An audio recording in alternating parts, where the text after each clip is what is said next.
Bismillahirrahmanirrahim. Assalamu alaikum. Welcome to JST Science Preparation. Hope you are doing well.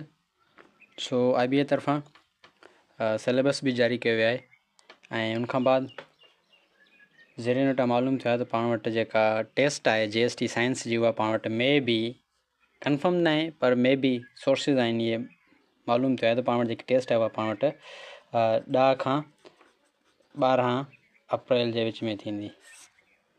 इम्कान मन 100% न आहे पर में बी थी भी सघे थी पाण वटि मन इहा पाण वटि डेट इन डेट ते पाण वटि टेस्ट थी सघे थी। सो पाण जेको आहे मुख़्तलिफ़ जेके टॉपिक्स ॾिनल आहिनि सिलेबस में उन जा MCQ सॉल्व कयूं पिया ऐं अॼु जो जेको पाण टॉपिक आहे उहो पाण वटि आहे acid base and salt. Acid base and salt. So ही पाण वटि क्लास 10th जी केमिस्ट्री में जेको पाण वटि आहे चैप्टर नंबर 2 आहे एसिड बेस एंड साल्ट ऐं उनमें जा पाण जेको आहे कुझु MCQ जेके में पाण सॉल्व कंदासीं त जेके उनजा इंपॉर्टेंट MCQ आहिनि सॉल्व कंदासीं। सो अचो त ॾिसूं पाण वटि जेको आहे एसिड बेस ऐं साल्ट में पाण वटि कहिड़ा MCQs आहिनि। MCQ नंबर पाण वटि पहिरियों आहे which of the following can be classified as Arrhenius acid.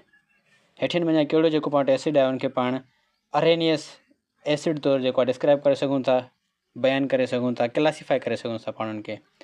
Option A में आहे HNO3, ऑप्शन बी में आहे H2CO2 CO3 H2CO3 ऐं ऑप्शन सी में आहे HO2 ऐं ऑप्शन डी में आहे H2SO4। सो पाण वटि हेठिन हिन जेके ॾिनल ऑप्शन आहिनि उन में पाण वटि जेको H2SO4 आहे इनखे पाण जेको आहे अरेनियस एसिड में जेको आहे क्लासिफाइड करे सघूं था। उनखां बाद पाण वटि सेकंड MCQs आहे NH3 can not be classified as base. NH3 के पाण जेको आहे बेस तौरु क्लासिफाई नथा करे सघूं कंहिंजी थ्योरी जे मुताबिक़। Option A Lewis theory, option B Bronsted Lowry theory and option C Arrhenius theory and option D all of these theories. So पाण वटि जेको NH3 आहे इनखे पाण जेको आहे बेस तौरु क्लासिफाइड नथा करे सघूं कंहिंजी थ्योरी जे मुताबिक़ अकॉर्डिंग टू अरेनियस थ्योरी। सो इन में पाण जेको करेक्ट ऑप्शन पाण कहिड़ो आहे सी आहे। उनखां बाद पाण वटि आहे which of the following is a Lewis base. त हेठिन में पाण वटि जेको आहे कहिड़ो जेको आहे लेविस बेस आहे। हाणे लेविस बेस पाण छा खे चवंदा आहियूं species that donate pair of electrons. उहा स्पीशी जेका पाण वटि पेयर ऑफ इलेक्ट्रॉन्स डोनेट करे त उनखे पाण छा चवंदा आहियूं लेविस बेस चवंदा आहियूं। मीन्स उहो बेस जेको पाण वटि डोनेट करे पेयर ऑफ इलेक्ट्रॉन्स उनखे पाण छा चवंदासीं लेविस बेस चवंदासीं।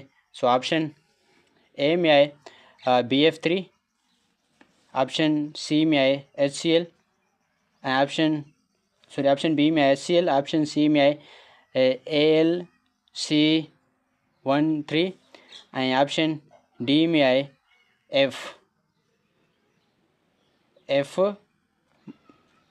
चार्ज ॾिनल आहे पाण नेगेटिव। सो हिते पाण वटि जेको लेविस बेस आहे उहो पाण कहिड़ो आहे हिते पाण जेको करेक्ट ऑप्शन आहे पाण कहिड़ो आहे डी आहे F जेको पाण वटि आहे उहो पाण वटि छा आहे लेविस बेस आहे। उनखां बाद पाण वटि नंबर 4 आहे चूज़ लेविस एसिड। त हीअ पाण वटि लेविस बेस हुई, हीअ पाण वटि छा आहे लेविस एसिड आहे। हाणे लेविस एसिड पाण वटि छा खे चवंदा आहियूं species that accept electron pairs. उहा स्पीशी जेका पाण वटि पेयर ऑफ इलेक्ट्रॉन खे छा करे एक्सेप्ट करे त उनखे पाण छा चवंदा लेविस एसिड ऐं उहो बेस जेको पाण वटि डोनेट करे पेयर ऑफ इलेक्ट्रॉन्स उनखे पाण छा चवंदा लेविस बेस चवंदासीं। ऐं लेविस एसिड पाण छा खे चवंदा जेको पाण वटि एक्सेप्ट करे पेयर ऑफ इलेक्ट्रॉन खे एक्सेप्ट करे उनखे पाण लेविस एसिड चवंदासीं, जेको डोनेट करे उनखे पाण लेविस बेस चवंदासीं। सो ऑप्शन ए में आहे ON आइन, ऑप्शन बी में आहे NH3, ऑप्शन सी में आहे H2O ऐं ऑप्शन डी में आहे H+ यानी H आइन। हीअ जेकी पाण ॾिनल आहिनि माइनस जी निशानी आहे, हीअ पाण पॉजिटिव प्लस जी निशानी आहे, त हीअ पाण वटि आइंस जी सूरत में आहिनि, इन जे लाइ पाण लिखूं था हिननि खे निशानी ॾिनियूं आहिनि। सो हिते पाण वटि जेको करेक्ट ऑप्शन आहे पाण कहिड़ो आहे H+ आहे। सो लेविस एसिड जो जेको पाण वटि हिते ऑप्शन ॾिनल आहे कहिड़ो आहे H+ आहे। सो उनखां बाद नंबर 5 आहे A drain cleaner solution contains 1.0 into 10⁻8 m OH concentration। तो उनमें पाण जेकी OH कंसंट्रेशन आहे पाण केतिरी थींदी OH concentration. The solution is acidic. Option B, bases, and option C, neutral, and option D, cannot be predicted. So a drain cleaner solution contains 1.0 into 10 minus 8 मोल जेकी पाण OH जी कंसंट्रेशन थींदी solution में उहा जेकी थींदी पाण कहिड़ी थींदी आहे. ऑप्शन ए एसिडिक थींदी, ऑप्शन बी बेसिस थींदी, ऑप्शन सी न्यूट्रल थींदी, option D can not be predicted. So पाण वटि जेका इन जो नंबर 5 जो पाण जेको करेक्ट आंसर पाण छा थींदो त उहा सॉल्यूशन पाण कहिड़ी हूंदी एसिडिक हूंदी. ऐं ऑप्शन MCQ नंबर 6 आहे milk of magnesia contains magnesium oxide, magnesium OH2. It is used in antacid. It neutralizes excessive stomach acid. Which salt is formed in this reaction? Milk of magnesia में पाण वटि जॾहिं में पाण उनखे neutralise कंदासीं छा सां HCl सां स्टमक HCl जेको पाण स्टमक एसिड में मौजूदु हूंदो आहे त उनखां बाद पाण जेको कहिड़ो साल्ट ठहंदो उन रिएक्शन दौरान पाण कहिड़ो साल्ट ठहंदो. Option A MgSO4, option B MgCO3, option C MgCl2 and option D MgO.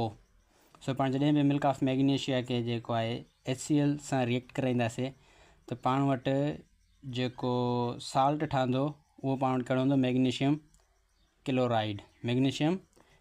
So MgCl2 पाण वटि जेको आहे इहो करेक्ट ऑप्शन आहे.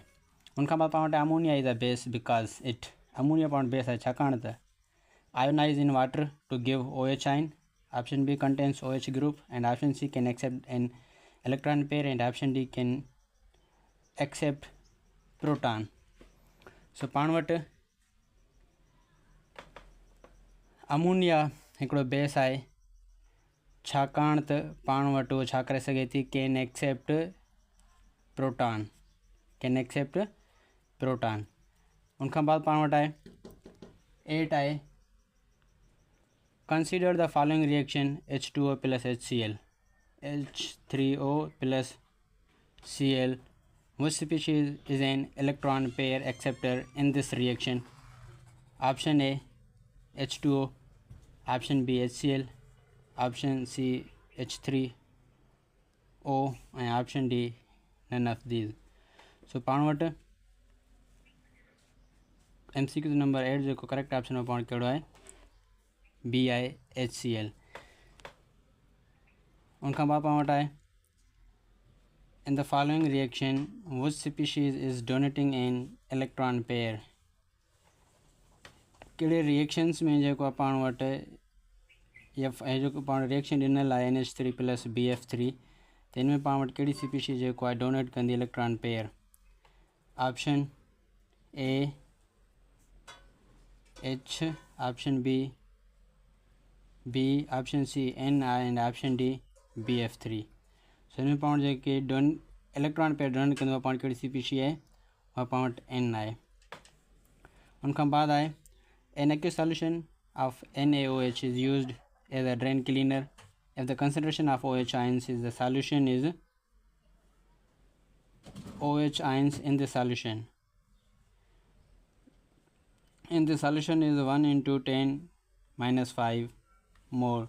The concentration of H ion it would be option A 1.0 into 10 minus 5 and option B 1.0 into 10 minus 7 mole and option C 1.0 into 10 minus 9 and option D 1.0 into 10 minus 14 mole.